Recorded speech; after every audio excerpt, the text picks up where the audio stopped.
My name's Jeff Ryan. I'm the co-founder of a company called Red Clay Hot Sauce, as well as a nonprofit organization called iDefine. And this is my daughter, Ella Marie, who has a rare genetic condition called Kleefstra syndrome. And our family, my wife Kelly, my two boys, Jackson and Griffin, are really excited about bringing Southern Roots to the Greenville community. February of 2019, my wife and I found out that our daughter Ella has Kleefstra syndrome. And so Ella also possesses autism diagnosis, and so there's a lot of behavioral challenges there. You can see that she's a little bit nervous right now, and she holds my hand and is constantly kind of stimming. We began pursuing genetic testing when Ella was about a year old, which is early on. We were very fortunate to be in the area that we were. When we got that diagnosis, it was a bit of a gut punch. It took our breath away. But once we kind of settled ourselves, which for me took about an hour, I became laser focused on how can I help my daughter. You're told your child has this rare condition, and everybody's printed off the same Google document that you've already found in your search as a parent. And that's not really helpful, right? You want to go to a medical expert because they have the expertise.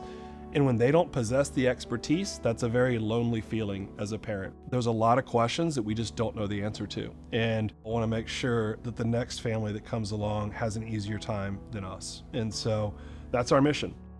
In 2020, we set up an organization called iDefine to develop better medical care and to develop a treatment for Kleefstra syndrome. Once we launched the organization, it became really apparent that the best opportunity for success was to create different medical centers of expertise.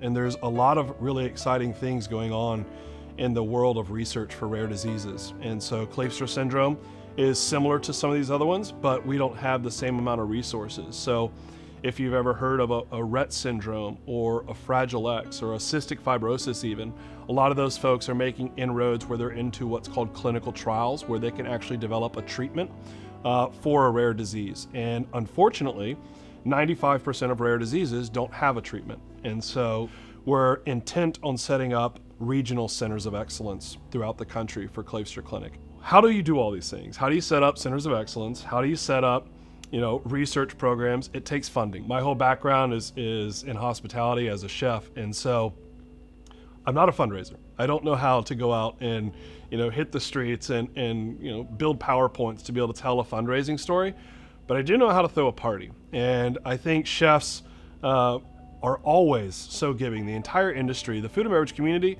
is probably the most giving community of their time and resources than any other community I've ever seen, frankly. Chefs overextend themselves to participate in these events, and so do so many other people in the food and beverage community. I had a buddy, Jason Calloway at Bacon Brothers, and I said, what if we did some sort of barbecue event in Greenville? There's nothing like it here, and we could have a really awesome event, and then the funds could go to benefit iDefine. And he was like, I'm on board. What do you need?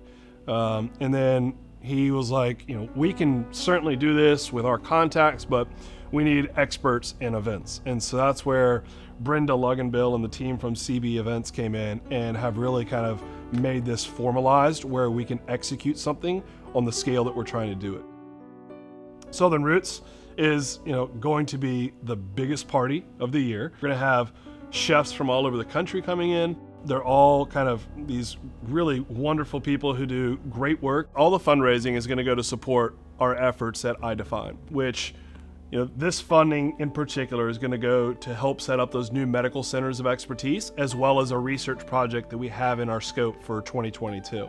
So we have the sponsorships that we're offering, and we have some great partners, and then we have our local restaurant sponsors. And then on top of the local restaurant sponsors, we have folks from the community and businesses that are actually matching what they're going to do to really kind of amplify this effort. We want to make sure that our community is being celebrated throughout this event. You see that woven throughout Southern Roots, right? So from the chefs that we've selected, from the relationships that we're working with farms, like there's not events out there that are taking the approach that we are, where we're actually raising the food for the event. We're working with farms, paying the farms, supporting the farms to keep that community fabric really, really woven tightly. There's all these different kind of touch points through the community where we're rising tide lifts all boats, where we come together in ways that we all enjoy over food, drinks, and music, and to do something for the greater good.